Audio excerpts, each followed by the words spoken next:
Shakespeare on film is always a trial. To film one of his plays is to invite the inevitable complaints that the results distort or otherwise fail to measure up to his greatness. Furthermore, while the plays demand an emphasis on his language and the performances, cinematic expectation favors the image and action. Filmmakers obsequious before the bard's reputation produce lifeless waxworks. Those, like Zeffirelli, for example, who throw caution to the wind and treat Shakespeare as just one scenarist, raise the ire of the literati, though sometimes with reasonably successful results. Perhaps the best Shakespearean films are those, like Kurosawa's Throne of Blood or Ran, that just treat him as a starting point. Laurence Olivier's film of Henry V falls somewhere between these poles of fidelity. His treatment is respectful, but not slavish. The film is probably most famous for its 3 levels of realistic articulation, starting with a recreation of an Elizabethan performance of the play, transitioning into a studio-bound, highly stylized production in 15th century garb, then going the full naturalistic route by staging the Battle of Agincourt on location. The conceit is certainly audacious.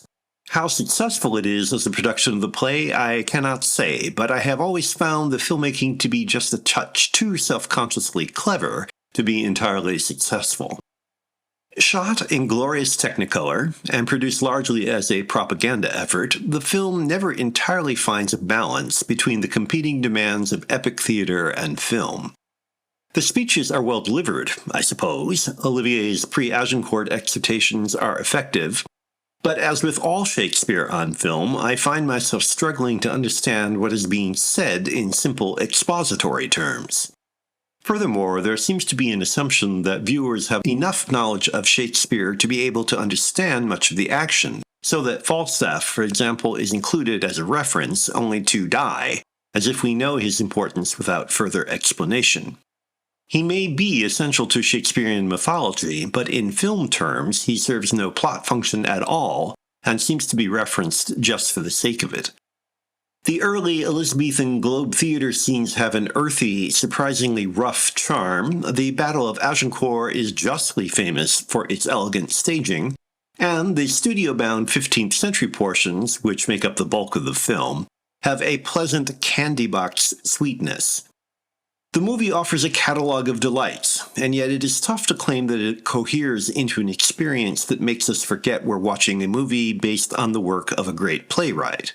Perhaps Henry V is one of those films that needs the context of its original period to understand its acclaim.